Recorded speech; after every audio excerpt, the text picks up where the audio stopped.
You meet them again. Different hair, different voice, but the same story in their eyes. They love you too quickly. They vanish too soon. They wound where it hurts the oldest. Sometimes they save you. Sometimes they destroy you. Always they leave a trace, like a forgotten name on the edge of a dream. But what if they aren't just people? What if they're symbols? Masks worn by the same unseen force trying again and again to show you something you've refused to see. We like to believe that relationships are chance encounters, that we meet who we meet by fate, or by choice, or by algorithms. But Carl Jung thought differently. He believed that our inner world casts long shadows, and sometimes those shadows take human form. In Man and His Symbols, Jung writes of the dream's ability to disguise meaning in character, in image, in face. But this disguise isn't limited to sleep. The waking world, too, becomes symbolic when the unconscious stirs beneath it. You've likely felt it, a pattern that repeats in the people you attract, a type you can't seem to resist, an archetype you keep meeting in stranger after stranger. It's not just preference, it's recognition, or perhaps repetition. Why does it matter? Because until we understand what is being mirrored back to us, we remain caught in the loop, reliving the same heartbreak, falling for the same illusion, blaming others for the stories we haven't yet rewritten in ourselves. This is not just about relationships. It's about projection, about how your soul uses other people as a canvas to paint the parts of you you're still trying to remember. In the language of the psyche, people are not just people. They are vessels, symbols, echoes. Just as a dream will offer you a child, a storm, a house with no doors, your waking life offers you characters that carry more than they seem. Jung saw this clearly. In Man and His Symbols, he explained how the unconscious speaks through metaphor, through image, through repetition. The dream figure that haunts you. It may appear in your waking life as the lover who confuses you, the friend who triggers you, the stranger you can't forget. What matters is not just who they are, but what they represent, what part of you they awaken, or disturb, or mirror. You may meet someone who is overly confident, even arrogant, and feel instantly repulsed. But the question is not, why are they like this? The question is, why does this disturb me? Because the people who stir you are often carrying the very traits you've buried in yourself. This is projection, the unconscious, trying to return what's been disowned by placing it right in front of you, on someone else's face. Sometimes the same character reappears not because you haven't learned the lesson, but because you've forgotten to ask what they represent. Do they symbolize your lost courage, your repressed desire, your unlived life? They may appear in different forms: the emotionally unavailable partner, the jealous friend, the seductive stranger. But behind the mask is a message, and that message belongs to you. Jung wrote, "Everything that irritates us about others can lead us to an understanding of ourselves." This is not judgment. It is revelation.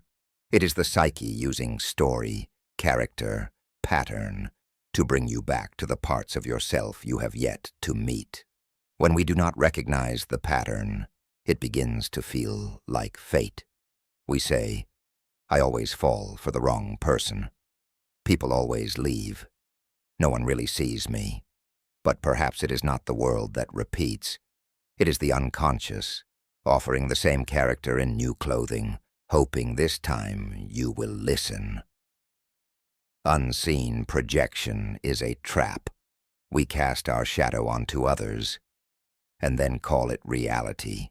We say someone is cold, when really, we are the ones afraid to feel. We say someone is too much, when really they reflect a part of us we've tried to quiet. Jung described the projection of unconscious content as one of the great causes of interpersonal conflict, because we do not see the person. We see our story, our pain, our unmet need wearing someone else's skin. In dreams, this plays out too. You might dream of a mother who abandons you at the train station. In waking life, you find yourself drawn to people who are warm at first, but disappear without warning. Is it them? Or is it your inner child reliving what was never understood? Or maybe you dream of a recurring stranger, someone you've never met, but who feels ancient, familiar. They may speak in riddles. They may hold your hand in fire. You meet someone in waking life who stirs the same fire. And again, you do not know why. This is not coincidence. It is the unconscious, sending symbols through the living, and the cost of not seeing it is repetition without meaning. Relationship after relationship, pain without pattern, healing delayed because the true wound is still unnamed. The psyche does not punish, it reveals.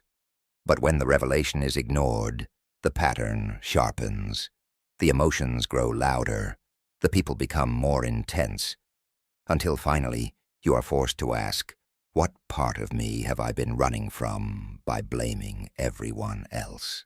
To understand why certain characters repeat in your life, you must first understand how Jung saw the psyche. Not as a single voice, but as a vast, living system. Ego, shadow, anima or animus, self. Each part speaking a different dialect of your inner truth. The ego is the storyteller. It writes the version of reality you think is true. But beneath the ego lives a deeper story, one that doesn't use logic, but symbol. And so, the unconscious projects its needs, its fears, its forgotten desires onto the people around you, as if life were a dream made of flesh and gesture. In Man and His Symbols, Jung writes, when we experience a person who affects us profoundly, what we are reacting to is often not the person themselves, but the archetype they constellate within us. That archetype could be the lover, the wounded child, the saboteur, the teacher. They show up again and again, not to haunt you, but to help you integrate what your conscious mind has left behind. This is why individuation, the process of becoming whole, is not about self-improvement. It is about self-reunion.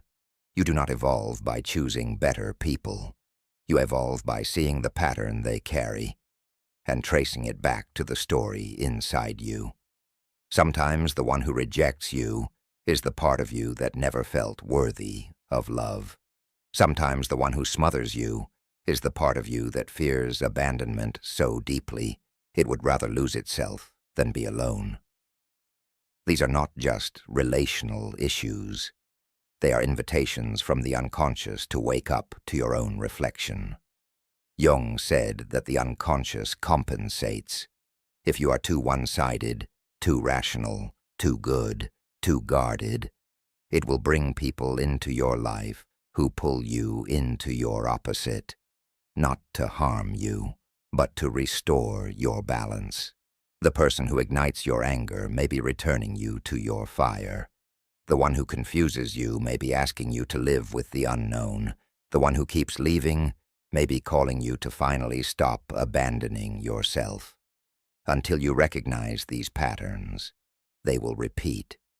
Not because you're cursed, but because your psyche is still trying to make you whole. There is no shortcut to self-understanding, but there are signs. There are mirrors, and there is one question you can begin with. What does this person awaken in me? Jung never encouraged us to analyze people. He asked us to examine our reactions. Because every person who stirs something deep, longing, rage, fear, awe, is holding a key to a part of you still waiting to be named. Here is where the work begins. 1. Track the pattern. Write it down. Not just the people, but the feeling. What do they make you feel unworthy of? What do they seem to promise or withhold? What role do they play over and over again? You're not looking for blame. You're looking for a myth, a cycle, a forgotten chapter in your story that keeps rewriting itself through others. 2. Withdraw the projection. Ask, what part of me am I placing onto them? Are they controlling, or do they reflect your own fear of surrender? Are they distant, or are they showing you the space you've put between yourself and your soul? Jung said, knowing your own darkness is the best method for dealing with the darkness of other people. You do not need to fix them. You need to find you. 3rd dialogue with the archetype. In dream work, this is called active imagination. You visualize the character. You speak to them. You ask what they want, what they protect, what they're hiding, and you listen. Not with the ego, but with the heart of the self. A repeated character is a teacher in disguise. Engage with them like a symbol, not a problem. Invite them into your dream journal, your sketches, your meditations. See what they reveal. 4. Integrate the lesson. Once you see the pattern, you must change your position inside it. That means setting the boundary you've always been afraid to. It means choosing someone different than what you're used to. It means staying present when you want to run, or walking away when you've always clung. Integration isn't about being perfect. It's about being conscious. You begin to meet people differently when you stop searching for someone to complete you and start becoming the one who remembers you were whole all along. The same characters stop appearing, not because they disappear, but because you no longer need them to carry the story for you. You've taken it back. You've made it your own. You thought it was just another person, another heartbreak, another confusion, but it was you, in disguise. You met your fear in their silence. You met your desire in their touch. You met your shadow in the way they left. Jung never promised peace. He promised meaning. He said the path to wholeness is not paved with ease, but with reflection, the kind that turns your pain into pattern and your pattern into power. The meeting of two personalities, he wrote, is like the contact of two chemical substances. If there is any reaction, both are transformed. So when the same character appears again, don't just ask who they are. Ask who they came to show you. Ask what part of your soul they've come to return. And know this, you are not cursed. You are being called to meet yourself in the mirror of the world. Every encounter is a fragment of a dream. Every person is a whisper from your unconscious. And when you finally hear what they've been trying to say, they won't need to appear again, because you'll have remembered what they came to help you find. Not them, you.